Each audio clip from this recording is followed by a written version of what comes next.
ஓம் விக்னேஸ்வரா போற்றி, ஓம் நவக்கர நேரலை போற்றி. கன்னிராசி நேர்களுக்கு வணக்கம். கன்னிராசிக்கு அருமையாக இருக்குதுங்க. காலப்புரிச்ச சக்கரத்தில் பார்க்கும்போது ஜாதக நிலைகள் மிக சிறப்பாக இருக்குது. நல்ல ஒரு அமைப்பாக இருக்குது. சரியா நேர்களே, இப்படி ஒரு அமைப்பு இனிமேல் வருமா அப்படிங்கிறது யோசனை பண்ணி தான் பார்க்கணும். அரிய வாய்ப்பு, பொன்னான வாய்ப்பு, நழுவ விடாதீர்கள். ராசிக்கு 11ஆம் இடத்துல ராசிநாதன் இருக்கிறார். ராசிக்கு 1-10 குடைவன் 11ஆம் இடத்துல இருக்கிறது நல்லது. கர்மம் நல்லாயிருக்கும், தொழில் நல்லாயிருக்கும், மிகச்சிறப்பாக பார்க்கப்படுகிறது. அதுபோக புதன் இன்று முதல் 27/6/2025 பூச நட்சத்திரம் இருக்கிறார். புஷ்ய நட்சத்திரம். புஷ்ய நட்சத்திரம்ங்கிறது 8வது நட்சத்திரம். சரியா, அசுபதியிலேருந்து எண்ணணும்னா 8வது நட்சத்திரமாக பூசம் வரும். பூச நட்சத்திரத்தில் புதன் இருந்து அருமையான அமைப்பு. பூச நட்சத்திரம் சனி பகவானுடைய நட்சத்திரம், குருவுக்கு வேண்டிய நட்சத்திரம். ஏன்னா குரு பூசத்தில் தான் உச்சமடைவார். குரு அந்த நட்சத்திரத்துக்கு தெய்வம். ஸோ உங்களுக்கு ஒரு கல்லில் 3 மாங்காய் மாதிரி.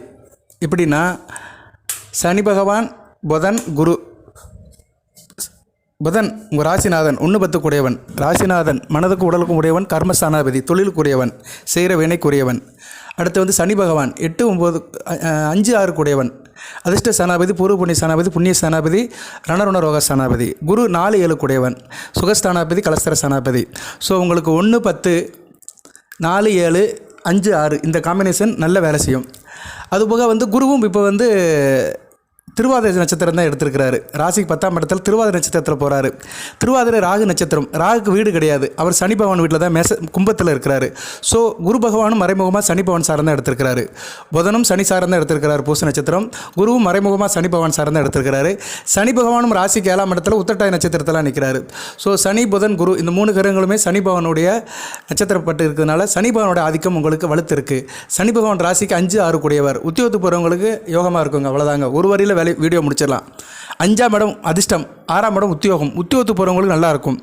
தேக ஆரோக்கியம் நல்லாயிருக்கும். கடன் பிரச்சனை தீரும். எல்லாமே கட்டுக்குள்ள இருக்கும். மிகச்சிறப்பாக பார்க்கப்படுகிறது. ஏன்னா புதன் ராசிநாதன் பூச நட்சத்திரம், அடுத்து ஆயிலே நட்சத்திரம். ரெண்டுமே அவருக்கு வேண்டிய நட்சத்திரம். ஆயிலே ஒரு சொந்த நட்சத்திரம். ஸோ அருமையாக இருக்கும். தூரதேச அமைப்புகள்லாம் உங்களுக்கு இந்த நேரம் குடிகட்டி பறக்கும். சரியான நேரத்தில் மிகச்சிறப்பாக பார்க்கப்படுகிறது. லாபம் நல்லா இருக்கும். மூத்த சகர்வழியில் ஏற்றம் இருக்கும். நல்ல விதமாக பார்க்கப்படுகிறது. இந்த அரிய வாய்ப்பை நழுவ விடாதீங்க. இந்த நேரத்தில் ஒரு சின்ன பரிகாரம் சொல்லிடுறேன். பரிகாரம் இல்லை, வழிபாடு தான். அதாவது இன்றைக்கி இரவு இந்த வீடியோ வந்த பின்னாடி நீங்கள் கோயிலுக்கு போகலாம். இல்லைன்னா நாளை காலையில் கோயிலுக்கு போகலாம். சார் என்னால் முடியலை சார் அப்படின்னு சொல்கிறவங்க அடுத்து வருகின்ற சனி அல்லது புதன்கிழமை சிவன் கோயிலுக்கு போங்க. சிவன் கோயிலுக்கு போய்ட்டு சிவபெருமானை கும்பிட்டு தட்சிணாமூர்த்தியை கும்பிட்டு சனி பகவானுக்கு வழக்கு போட்டுவாங்க. மிகச்சிறப்பாக பார்க்கப்படுகிறது. சனிக்கிழமை அல்லது புதன்கிழமை சிவன் கோயிலுக்கு போகிறது சிறப்பு தான். ரைட் நேர்களே, பலனை பார்ப்போம். பலன் மிகச்சிறப்பாக இருக்குங்க. கன்னிராசிக்கு இந்த காமதேன ஜோதிடத்தில் நிறைய வீடியோ போடுறோம் நாங்கள். சரியா நேர்களே, இன்னும் நிறைய தகவல் சொல்கிறேன் உங்களுக்கு. அடுத்த வருகின்ற வீடியோவில் கன்னிராசியோட மகத்துவங்கள் என்ன, மகிமைகள் என்ன, உத்திரம், அஸ்தம், சித்திரை இந்த நட்சத்திரத்துடைய பண்புகள் என்ன, தசாபுத்தி பலன்கள். தசாபுத்தி இப்போ வரிசையாக நடக்கும் உங்களுக்கு. செவ்வாய் திசை, ராகு திசை, குரு திசை, சனி திசை, புதன் திசை நடக்கும். இந்த தசைக்கும் லக்கண ரீதியாக பலன்களை சொல்கிறேன். இப்போ புதனை மையப்படுத்தி தான் சொல்கிறேன். புதன், குரு, சனி நல்ல நிலைமையில் இருக்கிறாங்க. சுக்கிரனும் சூப்பராக இருக்கிறாரு. சுக்கிரனும் ராசிக்கு 9ஆம் இடத்துல பாக்கியஸ்தானத்தில் இருக்கிறாரு. 3ஆம் இடத்தை பார்க்குறாரு. அருமையான காலகட்டமாக இருக்குங்க. சுக்கிரன், குரு, புதன், சனி பகவான் இந்த 4 கிரகங்கள் நல்லா இருக்குது. செவ்வாய் மட்டும் சரியில்லை. சரியா, செவ்வாய் மட்டும் 12ஆம் இடத்துல இருக்கிறாரு. கொஞ்சம் அலைச்சல் திருச்சல் இருக்கும். கொஞ்சம் கவனமாக இருங்க. இருப்பினும் அவர் கேது கூட சேர்ந்து சூட்சும இருக்கிறாரு. எது நடந்தாலும் தாங்கிக்கிறவங்க. சரியா, இளைய சகோதர விஷயத்தில் சில பிரச்சனைகள் வந்துட்டு போகும். தம்பி தங்கச்சி விஷயத்தில் தாங்கிக்கோங்க. அதுபோல் கொடுக்கல் வாங்கல கொஞ்சம் கவனமாக இருங்க. தூரதேச அமைப்பில் இருக்கிறவங்க கவனமாக இருங்க. எதிர்பாராத சில சிக்கல்கள் வரும். சரியா, டென்ஷன் ஆவீங்க, பதட்டப்படுவீங்க. சில போலீஸ் விஷயங்கள், சில தேவையில்லாத வழக்குகள், வம்புகள் இதெல்லாம் வரத்தான் செய்யும். ஏன்னா 8 கூடியவன் 12ஆம் இடத்துல இருக்கிறனால அதெல்லாம் செய்யத்தான் செய்வார். கவனமாக இருங்க. இதுக்கு கற்பனசாமி வழிபாடு பண்ணுங்கள். சனிக்கிழமை, செவ்வாய்க்கிழமை மாதத்துக்கு ஒரு நாள் கற்பனசாமி வழிபாடு பண்ணிட்டீங்கன்னா மிகச்சிறப்பாக பார்க்கப்படுகிறது. ரைட் நேர்களே, இப்போ காமதேன ஜோதிடத்தின் வழியாக கன்னிராசிக்கு நிறைய வீடியோ போடுறோம். லைக் பண்ணுங்கள். இந்த வீடியோ பார்க்குற அனைவருமே லைக் பண்ணுங்கள். சப்ஸ்கிரைப் பண்ணாங்க சப்ஸ்கிரைப் பண்ணுங்கள். இந்த தகவலாக இருந்தாலும் கமெண்ட் பாக்ஸில் கேளுங்க. உங்கள் பிரச்சனை என்ன இருந்தாலும் கேளுங்க, கண்டிப்பாக சொல்லுவேன். கன்னிராசி, அஸ்த நட்சத்திரம், எனக்கு குரு திசை நடக்குது, குரு மகரத்தில் இருக்கிறாரு அப்படின்னு சொன்னீங்கன்னா பலனை சொல்லிடுவேன். இப்போ உதாரணத்துக்கு கன்னிராசி மகர லக்கணம், குரு திசை நடக்குது. மகர லக்கணத்தை குரு மாரகாதிபதி தான். 2ஆம் இடத்துல இருந்தால் நல்ல பலன்களை கொடுக்க மாட்டார். ராசிக்கு 2ஆம் இடம், ராசிக்கு 6ஆம் இடம், லக்கணத்துக்கு 2ஆம் இடம் நல்ல பலன்களை கொடுக்க மாட்டார். கும்பத்தில் சுமாரான பலன்களை தான் கொடுப்பார். குரு திசை நல்லா இருக்காது. சரியா, லக்கணத்துக்கு 2ஆம் இடத்துல இருக்கிறனால குடும்பத்தில் பண பிரச்சனை இருக்கும். அது குரு திசை குரு புத்தி, குரு திசை சனி புத்தி, குரு திசை ராகு புத்தி, குரு திசை கேது புத்தி, குரு திசை சூரிய புத்தியும் நல்லா இருக்காது. ஸோ எதுக்கு சொல்ல வரேன்னா உங்கள் லக்கண ரீதியாகவும் பலன்கள் மாறுபடும். ஸோ அதனால் உங்களுக்கு தனிப்பட்ட லக்கண ரீதியாக பலன்களை சொல்கிறேன். உங்களுக்கு எது சந்தேகம் இருந்தாலும் கமெண்ட் பாக்ஸில் கேளுங்க. கண்டிப்பாக உங்களுக்கு நாங்கள் சார்ட் அவுட் பண்ணி சொல்லுவோம். ரைட் சார், இப்போ இந்த புஷ்ய யோகம் எப்படி இருக்குது? புதன் வந்து பூச நட்சத்திரத்தில் ஏறி நல்ல பலன்களை கொடுக்குறாரு. 3 கிரகங்கள் சனி பகவானுடைய நட்சத்திரத்தை பிடிச்சிருக்கிறாங்க. நல்ல விதமாக பார்க்கப்படுகிறது. இந்த காலகட்டத்தில் கன்னிராசி நேயர்கள் எதுலையும் வல்லவராக இருப்பீங்க. சரியா நேயர்களே? எதையும் தொடங்கலாம். இந்த காலகட்டத்தில் எந்த விஷயம் இருந்தாலும் தொடங்கலாம்.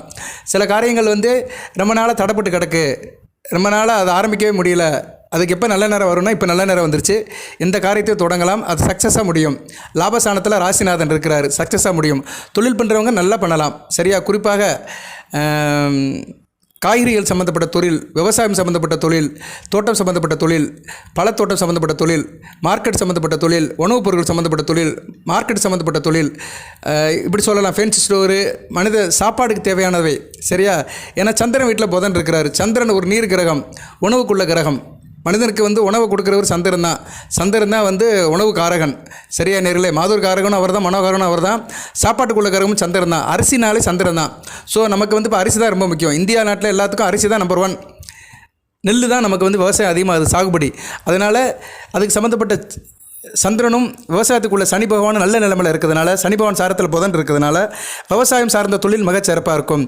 அதுபோக விவசாயத்தில் வர பொருள்கள், காய்கறியாக இருந்தாலும் சரி, பழங்களாக இருந்தாலும் சரி, அரிசி பருப்பு எதுவாக இருந்தாலும் சரி, கரும்பாக இருந்தாலும் சரி, நெல்லாக இருந்தாலும் சரி, எதுவாக இருந்தாலும் சரி, அதை கொள்முதல் இடம் பண்ணுற இடம், பெரிய கிட்டங்கிகள், வேர்ஹவுஸு, மார்க்கெட்டு, வணிக வளாகங்கள், அதில் சம்மந்தப்பட்ட வேலையில் இருக்கிறவங்களுக்கு மிகச்சிறப்பாக பார்க்கப்படுகிறது.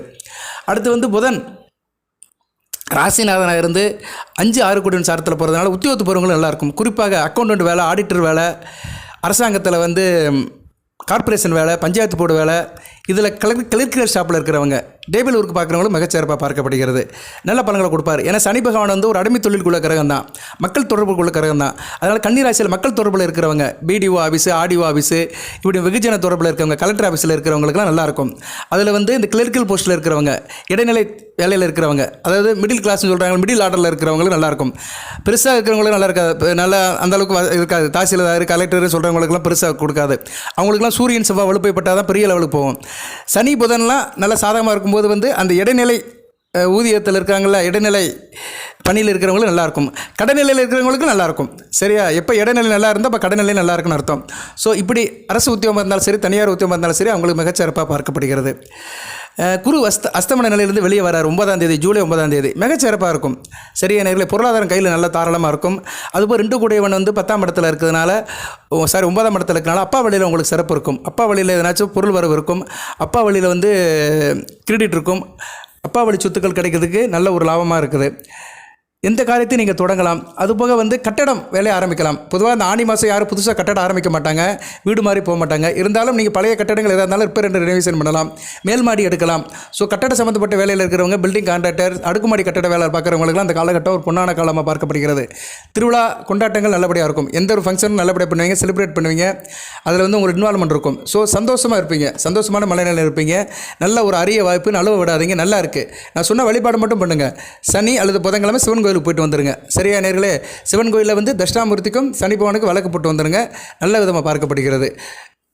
அடுத்து வந்து கூட்டங்கள், அரசியல் கட்சி தலைவர்களுக்கு நல்லா இருக்கும். வெகுஜன தொடர்பில் இருக்கிறவங்க, மக்கள் நலப்பணியில் இருக்கிறவங்க, பொது சேவையில் இருக்கிறவங்களுக்கெல்லாம் மக்கள் மத்தியில் நல்ல ஒரு பாராட்டு கிடைக்கும். கூட்டங்கள் போடுவாங்க, கூட்டங்கள் மூலமாக உங்களை பாராட்டுவாங்க. நீங்களும் மக்களுக்கு தேவையான சில கருத்துக்களை சொல்லுவீங்க. கான்ஃபரன்ஸ் போடுறது, கவுன்சிலிங் போடுறது, இது மாதிரி சில அமைப்பு இருக்கும். கூட்டங்கள்னால் பெரிய மாநாடு போடுறதுன்னு இல்லை, மைதானத்தில் பேசுறதுன்னு இல்லை, சின்ன ஒரு மீட்டிங் ஹாலில் பேசுகிறதும் கூட்டங்கள் தான். ஸோ அது மாதிரி அமைப்பில் இருக்கிறவங்க நல்லாயிருக்கும். தனியார் வேலையில் கூட இப்போ நிறைய மீட்டிங் நடக்குது. சரியா? கன்சல்டிங்கு மீட்டிங்லாம் நடக்கும். அது மாதிரி அமைப்பில் இருக்கிறவங்களுக்குலாம் அந்த காலகட்டம் நல்லாயிருக்கும். ஒருத்தருக்கு ஒருத்தர் கெட் டுகெதர் மாங்கல்ல, அந்த கெட் டுகெதர்லாம் இந்த காலகட்டம் வந்து மிகச்சிறப்பாக பார்க்கப்படுகிறது. அடுத்து வந்து கற்பனை வளம் நல்லாயிருக்கும். கற்பனையை செயல்படுவீங்க. சரியா நேரில்? கற்பனை வளத்தை தட்டி விடுவீங்க, குதிரையை தட்டி விடுவீங்க. எழுதுறவங்க, படம் வரைகிறவங்க, ஆட்டு வரைகிறவங்க, கலைஞர்கள், கவிஞர்கள், கதாசிரியர்கள், இப்படி நிறைய சொல்லிட்டு போகலாம். நாவல் ஆசிரியர்கள், திரைப்பட ஆசிரியர்கள் நல்லாயிருக்கும். பொதுவாக புதன் லாபஸ்தானத்தில் இருந்தாலே எழுதி பழைக்கிறவங்க நல்லாயிருக்கும். டீச்சர் வேலை, வக்கீல் வேலை, சொல்லிக் கொடுக்குற வேலை, டுட்டோரியல் காலேஜ், கல்வி அறக்கட்டளை, லைப்ரரியில் வேலை பார்க்குறவங்க, புத்தக கடை வச்சுருக்கிறவங்க, இன்டர்நெட் சென்டர் வச்சுருக்கிறவங்க, டைப்ரைட்டிங் வேலை பார்க்குறவங்க, ஷார்ட் ஹேண்ட் ஒர்க் பார்க்குறவங்களுக்குலாம் மிகச்சிறப்பாக இருக்கும். பத்திரிகை ஆசிரியர்கள், பிரிண்டிங் ப்ரெஸ் வச்சுக்கிறவங்க, பதிப்பகம் வச்சுக்கிறவங்களுக்குலாம் மிகச்சிறப்பாக இருக்கும். ஸோ நல்லா இருக்குங்க. சரியா நேரில்? அதாவது இந்த காலகட்டம் வந்து பெரிய கோடீஸ்வர பணக்காரனாக இருக்கிறவங்களுக்கு காட்டிலும் மத்தியம வேலையில் இருக்கிறவங்க நல்லாயிருக்கும். மத்தியம தொழில் பண்ணுறவங்க, விவசாயம் பண்ணுறவங்க, அப்புறம் வந்து இந்த நம்ம பார்க்குறோம்ல பஜாரில் ஸ்டேஷனரி ஸ்டோர் வச்சுருக்கிறவங்க, கம்ப்யூட்டர் கடை வச்சுருக்காங்க, இசேவை மையம் வச்சுருக்காங்க, இப்படி தான் நிறையா இருக்கும். இப்போ நான் பஜாருக்கு போயிட்டோன்னு வச்சுக்கோங்களேன், மிடில் கிளாஸில் இருக்கிறவங்க, பிலோ மிடில் கிளாஸில் இருக்கிறவங்களாம் இது மாதிரி பிஸ்னஸ் தான் பண்ணுவாங்க. ஒரு கடையை எடுத்துக்கிறாங்க, ஒரு 10க்கு 15 ரூம் இருக்கும், இல்லைனா 10க்கு 10 ரூம் இருக்கும். அங்கே 2 மிஷினை போட்டு உட்காந்துருப்பாங்க, செராக்ஸ் எடுப்பாங்க, இல்லைனா டைப் ரைட்டிங் பண்ணி கொடுப்பாங்க, இல்லை இன்டர்நெட் வச்சுருப்பாங்க. இவங்களுக்குலாம் நல்லாயிருக்கும். இப்படிப்பட்ட தொழிலில் இருக்கிறவங்க, வியாபாரம் பண்ணுறவங்க, அது மாதிரி சம்மந்தப்பட்ட தொழில் இருக்கிறவங்களுக்குலாம் இந்த காலகட்டம் கன்னிராசியில் பிறந்தவர்கள் மிகச்சிறப்பாக இருக்கும். உத்திரை நட்சத்திரத்துக்கு சூப்பராக இருக்கும். உத்திரை நட்சத்திரத்துக்கு ஸ்டாப் மோஸ்ட்டில் இருக்கும். அஸ்த நட்சத்திரத்துக்கு சிறப்பாக இருக்கும். ஏன்னா சந்திரன் இன்னைக்கு வந்து வளர்பிறை சந்திரன் ஆகிட்டார், நல்ல நிலைமையில் இருக்கிறாரு. அவர் 3ஆம் இடத்துல, ராசிக்கு 11ஆம் இடத்துல வந்து புதனை சந்திக்கிறாரு. ஸோ அடுத்த வரையும் நாட்கள் மிக சிறப்பாக பார்க்கப்படுகிறது. சித்திரை நட்சத்திரநாதன் வந்து 12ஆம் இடத்துல இருக்கிறார். கொஞ்சம் விரயம் இருக்கும், அலைச்சல் இருக்கும், தூக்கம் கெட்டு போகும், அது நிம்மதியாக இருக்க முடியாது. கஷ்டப்பட்டு வேலை வைப்பீங்க, நிம்மதி இல்லாமல் இருக்கும். அதனால் சித்திரை நட்சத்திரத்தில் பிறந்தவங்க கண்டிப்பாக வழிபாடு பண்ணணும். சரியா நேரில் சிவன் கோயிலில் போய்ட்டு சிவ வழிபாடு பண்ணிங்கன்னா கூடுதல் சிறப்பாக பார்க்கப்படுகிறது. அடுத்து எப்படி சார் இருக்குது அப்படின்னா, இசைத்துறை சேர்ந்தவங்க நல்லாயிருக்கும். இசை கலைஞர்கள், இசை நிறைய இருக்குது, இசைக்கருவிகள் நிறைய இருக்குது. அது வாசிக்கிறவங்க, இசையமைப்பாளர்கள் நல்லாயிருக்கும். நடன கலைஞர்கள் நல்லாயிருக்கும். நடனம், பரதநாட்டியம் பண்ணுறவங்க, அது சொல்லிக் கொடுக்குறவங்க, அது விஷயத்தில் இருக்கிறவங்களும் மிகச்சிறப்பாக பார்க்கப்படுகிறது. தூரதேசத்துக்கு போயிட்டு வருங்க, பயணம் நல்லாயிருக்கும். நீங்கள் மேற்கொள்கிற பயணம் வந்து உங்களுக்கு ஒரு சந்தோஷத்தை கொடுக்கும், ஒரு மகிழ்ச்சியை கொடுக்கும். அதனால் டூர் போயிட்டு வர்றதுக்கு நல்ல ஒரு வாய்ப்பாக இருக்கும். எந்த ஒரு காரியத்தையும் திட்டமிடுவீங்க. பொதுவாக ஃபினான்ஷியல் பொசிஷன் நல்லாயிருக்கும். கையில் காசு பணத்தை வச்சுக்கிட்டு எப்படி செய்யலாம், அடுத்து என்ன செய்யலாம், பணத்தை எங்கே இன்வெஸ்ட்மெண்ட் பண்ணலாம், அதெல்லாம் பண்ணுவீங்க. பணம் அல்லது நகை நட்டு இதை எங்கே இன்வெஸ்ட்மெண்ட் பண்ணலாம், நம்மக்கிட்ட எவ்வளோ பணம் இருக்குது, அந்த பட்ஜெட்லாம் போட்டு கரெக்டாக கொண்டு வருவீங்க. நல்ல விதமாக பார்க்கப்படுகிறது. சரியா நேர்களே, கிரக நிலைகள் வந்து இப்போதைக்கு மிகச்சிறப்பாக இருக்குது. செவ்வாய் தான் 12ஆம் இடத்துல இருக்கிறாரு. அது ஒன்று தான் கொஞ்சம் குருஷியல். ஏன்னா செவ்வாய் வந்து இப்போதைக்கு சரியில்லை, அடுத்து சரியில்லை. ராசிக்கு வருவார், 2ஆம் இடத்துக்கு வருவார். 2ஆம் இடத்துக்கு வந்தாருன்னா பரவாயில்ல, துலாமுக்கு வந்துட்டாருன்னா பரவாயில்ல. ராசிக்கு வந்தால் சனி பகவான் பார்வையில் இருப்பார். சரியா, கொஞ்சம் காம்ப்ளிகேஷன் தான். ஸோ இப்போ இருந்தே வந்து நீங்கள் வந்து முருகப்பெருமான் வழிபாடு அதிகப்படுத்திக்கோங்க. சிவன் கோயிலில் போய் முருகப்பெருமானை கும்பிடுங்க. அதுபோல் கற்பனசாமி வழிபாடு ரொம்ப முக்கியம் தான். சரியா, கற்பனசாமி, ஏன்னா செவ்வாய் வந்து ராகுவையும் சனியும் பார்க்குறாரு. கற்பனசாமி வழிபாடு செவ்வாய் சனிக்கிழமை வச்சுக்கோங்க. இரவு 8 to 9 போனீங்கன்னா மிகச்சிறப்பாக பார்க்கப்படுகிறது. இதுதான் முக்கியமான வழிபாடு. இதெல்லாம் செய்யணும். செஞ்சீங்கன்னா பிரச்சனை தீரும். 1000 தான் பலன்கள் சொன்னாலுமே வழிபாடு இருக்கணும். கோச்சாரத்தில் வந்து வழிபாடு இருக்கணும். உங்களுக்கு வந்து இப்போ திசாபுத்தி எது வேணாலும் நடக்கலாம். செவ்வாய் திசை, ராகு திசை, குரு திசை, சனி திசை, புதன் திசை நடக்கலாம். புதன் திசை நடக்கிறவங்களும் நல்லாயிருக்கும். குரு திசை நடக்கிறவங்களுக்கு சுமாராக இருக்கும். ராகு திசை நடக்கிறவங்களுக்கு நல்லா இருக்காது. செவ்வாய் திசை நடக்கிறவங்களுக்கு நல்லா இருக்காது. சரியா, இவங்க தான் அந்த வழிபாடு பண்ணணும். சரியா நேரில் சூரிய திசை நடக்கிறவங்க கொஞ்சம் வயசில் நடக்கும். அது அஸ்த சித்திரை இருக்கலாம், சூரிய திசை வராது. இந்த உத்தரத்தில் நடக்கிற குழந்தைக்கு தான் நடக்கும். சரி, குழந்தைய பற்றி பேசி பிரயோஜனம் இல்லை. நம்ம வந்து ஒரு பலன் சொல்கிறதா இருந்தால் ஒரு 30 வயசுக்கு மேலே பலன் சொல்லணும். 30 வயசுலேருந்து 70 வயசுக்கு வரை தாங்க பலன்கள் வந்து ஓரளவு கரெக்டாக இருக்கும்.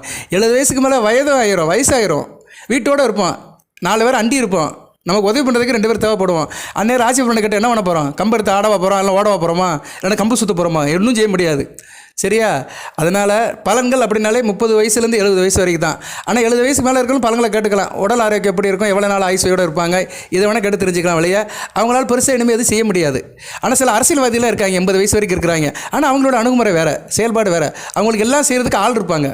சரியா, அதுக்குள்ளெல்லாம் போக மாட்டோம். அதுக்குள்ளே போனோம்னா வேறு மாதிரி பேசணும் நம்ம. சரியா நேர்களே, சாமானியப்பட்ட மக்களுக்கு தான் பலன் சொல்கிறேன்.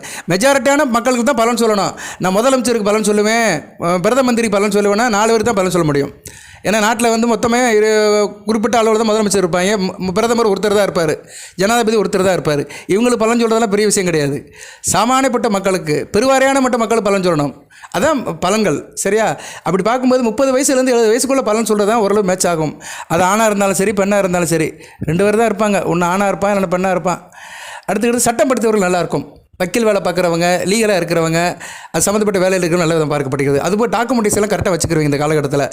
Aadhaar card, xerox, Aadhaar card சம்மந்தப்பட்ட வேலைகள், ரேஷன் கார்டு, பேன் கார்டு, இப்படி நிறைய இருக்குல்ல, நம்ம ப்ரூஃபெல்லாம் இருக்குல்ல, அரசு சம்மந்தப்பட்ட சான்றுகள், இதெல்லாம் வந்து இந்த காலகட்டத்தில் சரி பார்க்குறது, அது விஷயமாக இது பண்ணுறதுலாம் இந்த காலகட்டத்தில் பண்ணிங்கன்னா நம்ம நல்லமாக இருக்கும். அதுபோல் எதிரிகளால் எந்த பிரச்சனையும் கிடையாது. எதிரிகளை எப்படி கையாளணும், எதிரிகளால் எந்த தொந்தரவு இருக்குது, எதிரிகளை எப்படி டார்கெட் பண்ணணும், அவங்களை எப்படி கவுண்டர் பண்ணணும், அதுக்கெல்லாம் நல்ல காலமாக இருக்குது. ஸோ இந்த காலகட்டத்தில் கன்னிராசி நேயர்கள், உங்களுக்கு ஆகாதவர்கள் யாராக இருந்தாலும் அவங்கள நீங்கள் டார்கெட் பண்ணலாம். சரி, ஏன்னா ஆறுக்குடையவன் சாரத்தில் ராசிநாதன் போகிறதுனால எதிரிகளை நீங்கள் இனம் கண்டு, அடையாளம் கண்டு அவங்கள வந்து டைவர்ட் பண்ணி விட்டுருவீங்க. இப்படி நல்ல பழங்கள்லாம் நிறையா இருக்குங்க. வாய்க்கு ருசியாக சாப்பிடுவீங்க, சாப்பாடு நல்லாயிருக்கும், குடும்பத்தில் ஒரு சந்தோஷம் இருக்கும், நினைத்த காரியம் நடக்கும், நல்ல விதமாக பார்க்கப்படுகிறது. தொட்ட காரியம் தொழுக்கும், காரிய அனுகூலம் இருக்கும். கலைஞர்கள் நல்லா இருப்பாங்க. திரைப்படம், சின்னத்திரை, வெள்ளித்திரை நடிக்கிறவங்களும் நல்லாயிருக்கும். அதுபோக இயலிசை, நாடகம், ஆடல் பாடல், ஓவியத்தில் இருக்க நல்லாயிருக்கும். இளைய சகோதர வழியில் நல்ல ஒரு ஏற்றமாக இருக்கும். சுக்கரன் நல்ல பலன்களை கொடுக்குறாரு 10ஆம் இடத்துல இருந்து. சுக்கரன் சம்மந்தப்பட்ட தொழில்கள் நல்லாயிருக்கும். ஜவுளித்துறை, வாசனை பொருட்கள், கண்கவர் கலைப்பொருட்கள், இப்படி நிறைய சொல்லிட்டு போகலாம். சரியா நேரில் இதெல்லாம் வந்து நல்ல விதமாக தான் பார்க்கப்படுகிறது. ஸோ ஏற்கனவே சொன்ன மாதிரி சுக்கிரன், குரு, புதன், சனி பகவான் நல்ல பலன்களை கொடுக்குறாங்க. ராசிக்கு திருஷ்டி இருக்குது. அதுபோல் ராசிக்கு வந்து 4ஆம் இடத்துக்கு திருஷ்டி இருக்குது. தாயார் வழி உடல்நலத்தை பார்த்துக்கோங்க, அம்மாவோட உடல்நலத்தை பார்த்துக்கோங்க. வண்டி வாகனத்தில் போகும்போது கவனமாக இருங்க. வண்டி வாகனத்தில் அடிக்கடி ரிப்பேர் ஆகும், அதனால் அதெல்லாம் சரி பண்ணிக்கோங்க. அதில் எதுவும் பிரச்சனை இருந்தால் உடனே பார்த்துருங்க. அதுபோக அம்மா வழி உறவுகளில் சில பிரச்சனைகள் இருக்கும், அதையும் கொஞ்சம் கவனம் பண்ணிக்கோங்க. வீடு மனை மாற்றுறதை வந்து கரெக்டாக பண்ணுங்கள், அவசரம் பண்ணி பண்ணாதீங்க. இந்த ஆடி மாதம் யாரும் வீடெல்லாம் மாற்ற மாட்டாங்க, வாடகை வீட்டில் இருக்கிறவங்களாம். அதெல்லாம் கொஞ்சம் கவனமாக பார்த்துக்கணும். மற்றபடி கன்னிராசிக்கு வந்து மிகச்சிறப்பாக இருக்குது. சனி பகவான் வக்ரம் அடைகிறாரு 12ஆம் தேதிக்கு மேலே, ஜூலை 12க்கு மேலே சூப்பராக இருக்கும். ஜூலை 12லேருந்து ஒரு 138 நாளைக்கு வந்து மிக சூப்பராக இருக்கும். அதுக்கு தனியாக வீடியோ போடுறேன். எதாக இருந்தாலும் கமெண்ட் பாக்ஸில் கேளுங்க. உங்கள் டேட் ஆஃப் பர்த்தெல்லாம் கேட்காதீங்க, அதெல்லாம் போடாதீங்க. கன்னிராசி இந்த நட்சத்திரம் எனக்கு வந்து இந்த லக்கணம் இந்த தசை நடக்குது. கன்னிராசி மகர லக்கணம் குரு திசை நடக்குது. கன்னிராசி துலாம் ரிஷப லக்கணம் எனக்கு இந்த தசை நடக்குது, சனி திசை நடக்குது. சரியா? சனி பகவான் இந்த இடத்துல இருக்கிறாரு. அப்படி சொல்லிட்டீங்கன்னா பலனை சொல்லிடுவேன் நான். ஜனன ஜாதகத்தை தெரிஞ்சு வச்சுக்கணும் நேயர்களே, கன்னிராசி நேயர்களே. உத்திரம் அஸ்தம் சித்திரை எதில் பிறந்தாலுமே ஜனன ஜாதகத்தை தெரிஞ்சு வச்சுக்கோங்க. ஜனன ஜாதகத்தை தெரிஞ்சு வச்சுக்கிட்டா தான் நீங்கள் வந்து ராசி பலனை கேட்க முடியும். இல்லைனா இது மொட்டையாக கட்டிட்டு போக வேண்டியதான், இந்த காதலை வாங்கிட்டு அந்த காதலை விட்டுட்டு போக வேண்டியதான். உங்கள் ஜனன ஜாதகத்தில் உள்ள கிரக நிலைகள் கோச்சாரத்தில் எப்படி இருக்குன்னு பார்க்கணும். அது நல்ல நல்ல பலனை கொடுக்கும். இப்போ ஜனன ஜாதகத்தில் புதன் நல்லா இருக்கிறாரு. உங்களுக்கு புதன் வந்து லக்கணத்துக்கு 2ஆம் இடத்துல இருக்கிறாரு, 4ஆம் இடத்துல இருக்கிறாரு, 5ஆம் இடத்துல இருக்கிறாரு, 7ஆம் இடத்துல இருக்கிறாரு, 9ஆம் இடத்துல இருக்கிறாரு, 8ல் இருந்தாலும் கூட பரவாயில்ல, 10ஆம் இடத்துல இருக்கிறாரு, 11ஆம் இடத்துல இருக்கிறாரு. நல்ல பலங்களை கொடுப்பாரு. சரியா? நல்ல பலங்களை கொடுப்பாரு. அதுபோக நீங்கள் வந்து கன்னிராசியில் ரிஷப லக்கணம், துலா லக்கணம், கன்னியா லக்கணம், மகர லக்கணம், கும்ப லக்கணம், மிதுன லக்கணம், இந்த 6 லக்கணத்தில் பிறந்தீங்கன்னா புதன் வாரி வழங்குவார், நல்ல பலங்களை கொடுப்பாரு. சரியா? அதுவும் ரிஷப லக்கணத்துக்கு நல்ல பலங்களை கொடுப்பாரு. ராஜ யோகாதிபதியாக வருவார், 2-5 கூடவனா வருவார். கன்னிராசி ரிஷப லக்கணம் அருமையான அமைப்பு, ஒரு கோணம். கன்னிராசி ரிஷப லக்கணத்தில் பிறக்கிறது கொடுத்து வச்சுருக்கணும். அதில் வந்து புதன் வந்து நல்ல யோகத்தை கொடுப்பாரு. 2-5 கூடியவர், தன குடும்ப வாக்கு சேனாபதி, அதிர்ஷ்ட சேனாபதி. அவர் வந்து 5ஆம் இடத்துல இருந்தார் வச்சுக்கோங்களேன், அருமையான பலங்களை கொடுப்பாரு. அதிர்ஷ்டம் தான், வாழ்நாள் முழுக்க அதிர்ஷ்டம் தான். சரியா? நல்ல பலங்களை கொடுப்பாரு. சரியா? இல்லை ராசிக்கு வந்து 11ஆம் இடத்தை பார்ப்பார், நீசை விட்டு பார்த்தாலுமே நல்ல பலங்களை கொடுப்பாரு. யோகம் இருக்கும். 2-5 கூடியவன் 5ஆம் இடத்துல இருந்துக்கிட்டு 11ஆம் இடத்தை பார்த்தானா மகாதன யோகம் கிடைக்கும். சரியா? அதுலேயே வந்து அவர் நல்ல சாரம் எடுக்கணும். சாரம் யாரோட சாரம் எடுக்கணும்? சூரியன் சாரம் எடுக்கணும். உத்திரம் சாரம் எடுத்தானா சூப்பராக இருக்கும். சுகஸ்தானாதிபதி சாரம். ரிஷப லக்கணத்துக்கு 4 கூடியவன் சாரம் எடுத்தானா அருமை. 2-5 கூடியவன் 4 கூடியவன் சாரம் எடுத்து 5ஆம் இடத்துல இருந்து 11ஆம் இடத்தை பார்த்தாருன்னா சூப்பராக இருக்குங்க. வாழ்நாள் முழுக்க சொந்த வீட்டிலே தான் இருப்பான். ஏன்னா சூரியன் 4ஆம் இடத்துல இருக்கிறாரு. சூரியன் 4 கூடியவன், அவன் ஆவணி மாதம் பிறந்திருக்கான் வச்சுக்கோங்களேன், சூரியன் 4ஆம் இடத்துல இருப்பார். சரியா? இன்னும் சொல்லிட்டே போகலாம். இப்படி சொல்ல ஆரம்பிச்சோம்னா ஜாதகத்தை பற்றி சொல்ல ஆரம்பிச்சிருவேன். ஒரு தனிப்பட்ட ஜாதகம் இப்படி இருந்துச்சுன்னா நல்ல பலன்கள் கிடைக்கும். இப்படி சொல்லலாம் நேரில். அதனால் கோச்சார பலன்கள் கேட்குறது யூடியூப்பில் 4 பேர் 4 விதமாக பேசிட்டு போயிடுவாங்க. அதெல்லாம் நடைமுறைக்கு சாத்தியப்பட்டு வருமானா வராது. நடைமுறைக்கு சாத்தியப்பட்டு வரும்னா உங்கள் ஜனன ஜாதகத்தை பார்க்கணும். ஜனன ஜாதகத்தில் கிரக நிலையில் எங்கே இருக்குது? நம்ம கன்னிராசி, நம்ம ராசிநாதன் புதன் எங்கே இருக்கிறாரு? நான் அஸ்த நட்சத்திரத்தில் பிறந்திருக்கிறேன். சந்திரன் எங்கே இருக்கிறாரு? சந்திரன் ராசியில் தான் இருப்பார், எங்கேயும் போக மாட்டார். அவர் எப்படி இருக்கிறாரு? அமாவாசை சந்திரனா, பௌர்ணமி சந்திரனா, வளர்பிறை சந்திரனா, அவர் பாபத்தொடர்பு எதுவும் இருக்கா? அதெல்லாம் பார்க்கணும். அதுபோக லக்கணாபதி யார்? அவர் இப்படி இருக்கார். ஸோ ராசி நட்சத்திரம் லக்கணாபதி 3ஐயும் பார்த்துட்டிங்கன்னா நல்லபடியாக இருக்கும். அடுத்தடுத்து வீடியோ போடுறேன், தொடர்ந்து பாருங்கள். இது சந்தேகம்னா கேளுங்க. நான் சொன்ன வழிபாடை வச்சுக்கோங்க. சரியா? சனி புதன் சிவன் கோயிலுக்கு போயிட்டு வாங்க, நல்ல விதமாக பார்க்கப்படுகிறது. அடுத்து கிரக நிலைகளுக்கு ஏற்ற மாதிரி நான் பலன்கள் போடுறேன். நம்ம காமதேனு சேனலை சப்ஸ்கிரைப் பண்ணுங்கள், பெல் பட்டன் ஆன் பண்ணுங்கள், நோட்டிஃபிகேஷன் வர எல்லா வீடியோ பாருங்கள், லைக் பண்ணுங்கள், அனைத்து பேரும் லைக் பண்ணுங்கள், என்கரேஜ் பண்ணுங்கள். வாழ்த்துக்கள் நேயர்களே. ரிட்டன் வியூவர்ஸ் எல்லாத்துக்கும் சிறந்தாழ்ந்த வாழ்த்துக்கள் உங்கள் பொற்பாதம் தொட்டு வேண்டி கேட்டுக்கொள்கிறேன். அந்த நவக்கிரகங்கள் 9 கிரகங்களோட அருளப்பட்டு நல்லபடியாக இருப்பீங்க. வேவேறு தோழி பங்கன் விட முண்டக்கணன் மலதள விடதடவி மாசர் கங்கை முடியுமேல் வந்த நாள் ஞாயிறு திங்கள் செவ்வாய் புதன் வேளாண் வெள்ளி சனி பாம்பு உடனே ஆசிரியர் நல்ல அடி இருக்கும். அந்த நவக்கிரகங்களுடைய அருளுடன் அஸ்தம் சித்திரை உத்திரம் நட்சத்திரத்தில் பிறந்த நேயர்கள் அனைத்து நலங்களும் வழங்கப்பட்டு பெறுவீர்கள். எல்லாம் பெற்று இன்பமுடன் வாழ்வீர்கள். வாழ்க வளமுடன். நன்றி நேயர்களே. வாழ்த்துக்கள்.